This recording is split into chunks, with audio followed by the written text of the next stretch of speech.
नमस्कार दोस्तों, मैं अविनाश कुमार। जैसा कि पिछले सीरीज में हम लोगों ने सुमेर के बारे में जाना, उसी सुमेर के सटे बेबीलोन भी पड़ता है और बेबीलोन पर भी इसी तरह की स्थिति उत्पन्न हुई थी। बेबीलोन में जो 2100 ईस्वी पूर्व में बेबीलोन नगर को आगंतुकों ने अपना राजधानी बनाई, जो पुनः वापस किया था सुमेर पर वे लोग। सेमेटिकों की यह प्रजाति एमोराइट के नाम से विख्यात हुई, जो सेमेटिक के एक प्रजाति, एक हिस्सा जो वापस जो है आक्रमण कर विजय प्राप्त किया था सुमेर पर, उसी को आगे चल करके एमोराइट के नाम से जाना गया, विख्यात हुआ। एमोराइट का सबसे महान राजा हम्मुराबी 1792 से 1750 ईसा पूर्व तक रहा। हम्मुराबी कुशल योद्धा था। वो सेनापति के भी गुण से परिपूर्ण था। अनेक सैनिक अभियानों द्वारा उसने एशिया माइनर और असीरिया तक अपना प्रभाव स्थापित किया। हम्मुराबी एक कुशल प्रशासक भी था। उसने अपने समय में चतुर्दिश विकास किया। अपने बेबीलोन के चतुर्दिश यानी चारों दिशा में अपने साम्राज्य का विकास किया। हम्मुराबी की एक महत्वपूर्ण उपलब्धि थी उसकी विविध संहिता। उसने एक किताब बनाया था। उसने एक कानून की किताब, समझ सकते हैं, एक कानून की किताब बनाई थी। उसने अपने छोटे बड़े सभी नियमों को, कानूनों को उसमें संग्रहित करवाया था और उसका नाम था विविध संहिता। और उसी विविध संहिता के आधार पर अपने सामाजिक जो है आर्थिक व्यवस्था पर नियंत्रण और अपने शासन को चलाने का काम उसी विधि संहिता के आधार पर किया करता था। इस संहिता के तत्कालीन सामाजिक आर्थिक व्यवस्था पर महत्वपूर्ण प्रकाश पड़ता था, यानी महत्वपूर्ण फायदे होते थे उस संहिता से। हम्मुराबी की मृत्यु के बाद बेबीलोन का पतन आरंभ हो गया। हम्मुराबी दूरदर्शित भी था। दूरदर्शी मतलब बहुत अधिक दूर तक वो सोचता था, बहुत दूरदर्शी था, बहुत अधिक गहराई तक बातों को समझने की कोशिश करता था। बाद में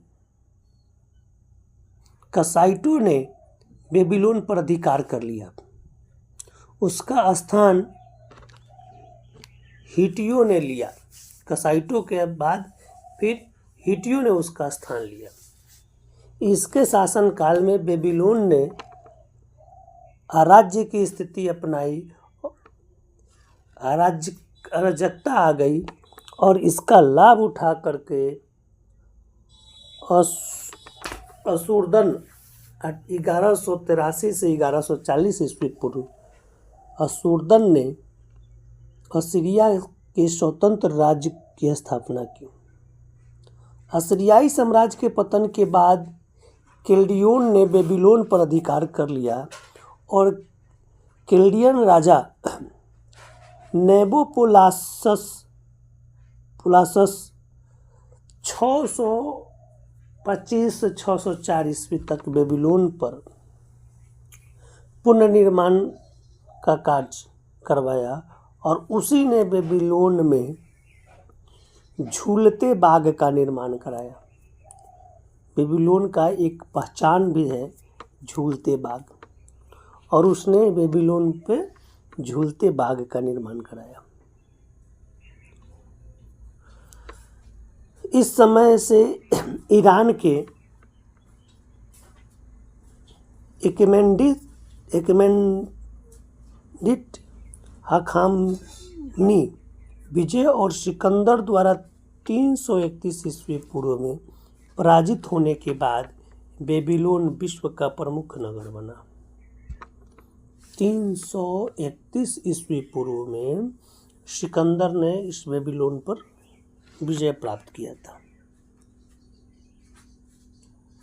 नगर मजबूत तिहरी चार दीवारी से घिरा हुआ था, अर्थात नगर के चारों तरफ दीवारें थी। नगर में आक्रामक राजमहल और भवन, मंदिर, जिगुरत कर बने हुए थे। नेबोनिड्स बेबीलोन का अंतिम राजा था।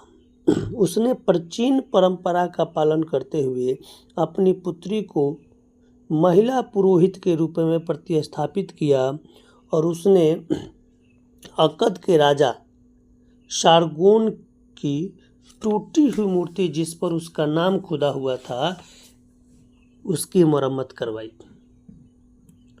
और इसकी सबसे एक अजीब बात कि बेबीलोन की एक पुरानी परंपरा का इससे पता चलता है कि बेबीलोन में महिलाएं पुरोहित हुआ करती थी। इस परंपरा और इस किताब के इस वाक्य से ये प्रदर्शित होता है कि वहाँ जो है पुरोहितों का, बेबीलोन में पुरोहितों का प्रचलन महिलाओं का था। वहाँ महिला पुरोहित हुआ करती थी। इससे